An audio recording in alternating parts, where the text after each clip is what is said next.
Hi everyone, my name is Weena and I am a hairstylist that is specialized in caring, treating, styling, coloring natural curly and coily hair in New York City and in Montreal, Canada. I did mention in a previous video that I wanted to do more videos of me just talking to the camera about my experience in the beauty industry, and I figured that the best way to start this series, I guess, would be to talk about what I've been through so far. So pretty much my journey in the past 11 years. Right now I am in New York City, so you will hear a lot of sound in the background, and I'm sorry about that. I'm gonna separate my journey into sections, and I'm gonna give you guys some key points. If ever you have questions about any of the sections, just let me know in the comment section. I was saying section a lot. And if ever I feel like the answer is going to help a lot of people, I will definitely do a separate video, or else I'll just answer you in the comment section. Before I get into the 11 years, I wanted to start with how I decided to become a hairstylist. So I pretty much grew up in the beauty industry. I grew up like literally with my grandmother having a salon in her home. So when I would go to her house, she had clients in her home. I would take out the rollers, I would wrap their hair, and at one point I even lived with her, so I pretty much had a salon in my house. And on top of that, that's my maternal grandmother, but my paternal grandmother, she was a hairstylist back in Haiti, so it's pretty much in my blood. And then I had friends in the neighborhood and friends at school that would let me play with their hair and style it. And it wasn't until I was 14 that I took the decision of like, I might as well just do hair for a living because I'm having way too much fun. This was in 2004, and the internet was there, but it wasn't really there. Like, there was information, but when you Googled hair back then, there was probably 20 sites. So I was just looking over those websites over and over again for like 2 years, just to get as much information. That's the kind of person I am. So I would get as much information as possible about the hairdressing industry. There was one time, I would go to the library and everything. There was one time I got the Haircutting for Dummies book. I got it, I made some photocopies and studied it. I was still in high school, and I had a friend in high school she really believed in my dream, and she let me cut her hair. And of course, it was a disaster. She got it fixed by her hairstylist, and the stylist was like, this is very bad, but I see where she was trying to go. And that made me so happy that she saw my vision through the disaster. I pretty much graduated high school June 2006, and I started hair school end of August, I think, 2006. One thing I need to mention really quickly, if you guys want to, I could do a video on it, but Quebec is deregulated. It was deregulated back in 1985, so you do not need to go to school to do hair, compared to New York State, where you need a license. If you get caught without a license, you get, from what I understand, you get fined a pretty hefty amount. I decided to go the school route because I really felt like hairdressing was a craft, and I was taking it very seriously, obviously because I was researching it for 2 years. So I wanted to be educated as much as possible. That has been my thing since the beginning. Really quickly, hair school was pretty much the same for me as like anyone that's been to hair school. Tons of drama for no reason, and I pretty much learned the basics. And there were a couple of crazy people at the salon in the school because they weren't paying a lot. But I mean, besides that, it was pretty cool. So at the end of the course, you have to go through an internship, a 3-week internship. And I'm not gonna lie, I did not prepare at all.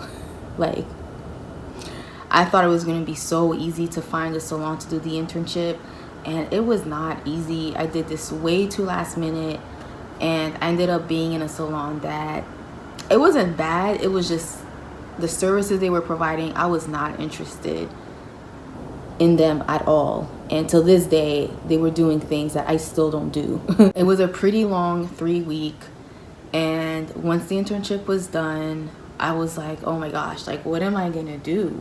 You know, because it was pretty much high school, then hair school, and then I didn't know what was gonna happen after. I figured I would know once I was done with the course, but after the internship, I was pretty not down, but I was like, ugh.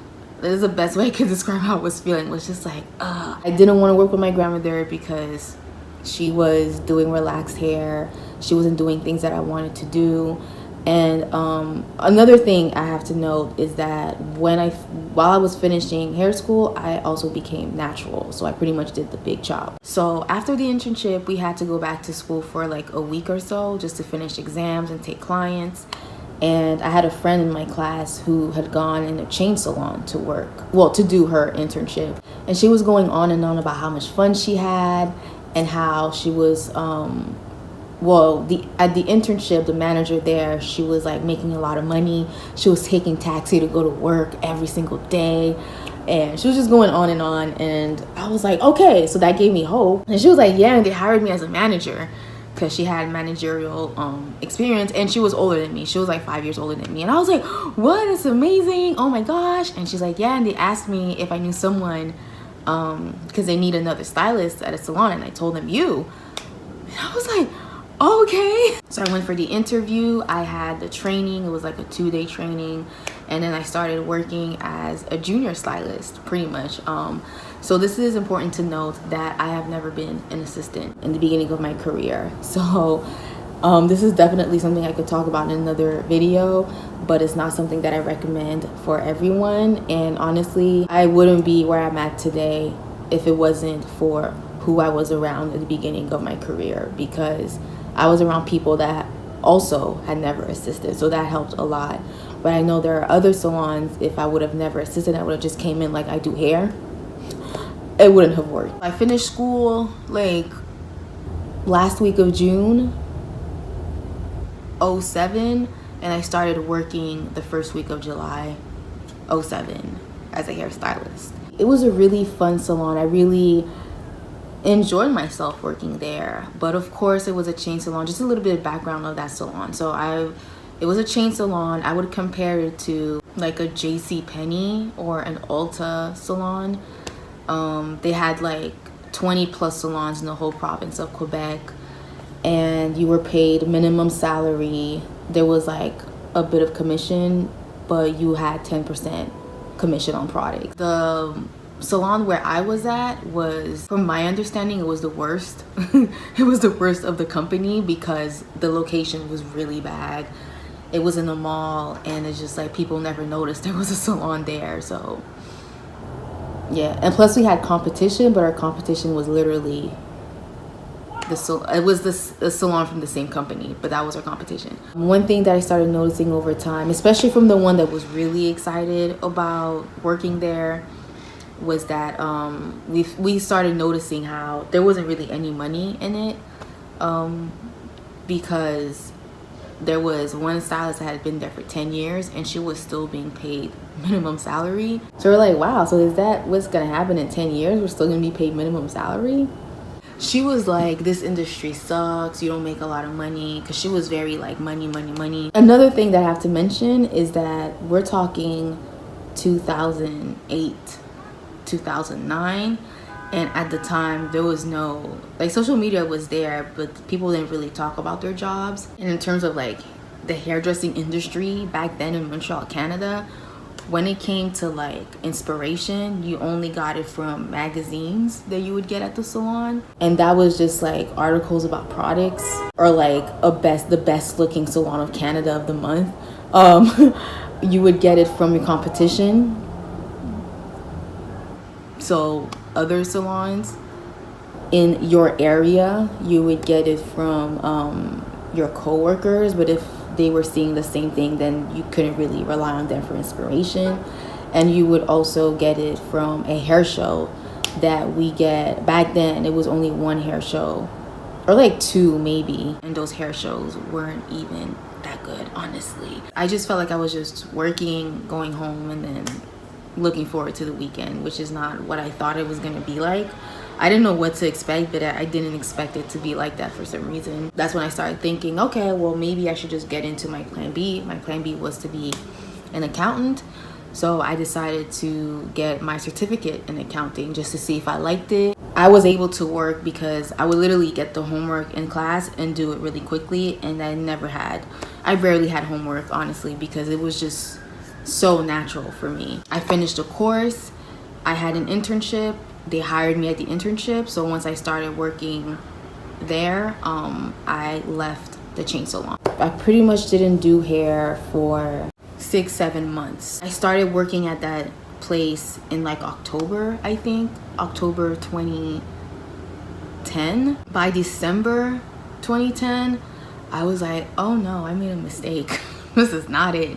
And it was like 9 to 5, you know. I didn't have benefits yet, but I just didn't like the fact that it was data entry and it was always the same data, and it was like I wasn't even doing numbers. I was just an assistant to an assistant in a purchasing department. So then I started thinking of like, okay, so if I'm gonna quit that job, I have to think of what I'm gonna do next. And the first thing that popped in my mind was the fact that in the States in 2010, natural hair was very big on YouTube. It wasn't big at all in Montreal back then, but I was noticing it, and I was like, okay, Montreal is always late, so it's gonna come to Montreal. Not yet, but it's gonna come. And I was thinking of maybe opening up a store for natural hair products. I looked up doing like having a online store, and there was only like 1 or 2 companies that contacted me back, and it was Karen's Body Beautiful, which is a company that I still sell to this day. And that company, the reason why I contacted them is because I was using it in my hair and I noticed a huge difference. They were the only ones that contacted me back, and they were like, yeah, of course. At the time they had like a commission type of program, so that's how I started. I went to an event and I had a booth just to talk a little bit about the products, and I was talking about it, and I was like, yo, I can't even show people how to use the products, because most of them, they came to an event with their hair styled. My hair was styled, so I was not about to mess up my style. This is not gonna work. I have to do their hair with the products and show it to them. Initially, that was like the first thought of me, like, there has to be a natural hair salon. Then I realized, but there isn't any natural hair salons in Montreal. There are, but you either have to discover them by mistake. I'm talking about 2011, by the way. You have to discover them by mistake. That's one. They're not really advertising it if they do it. And I wanted to like really advertise, like, yo, I do natural hair. I detangle your hair. I shampoo your natural hair. So that's when I decided, okay, that's what I'm gonna do, and I'm gonna use the Karen's Body Beautiful product. Going to school for that while working at the chain salon.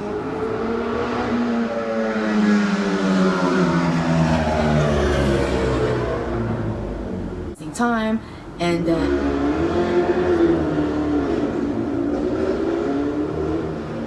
I was still the natural hair.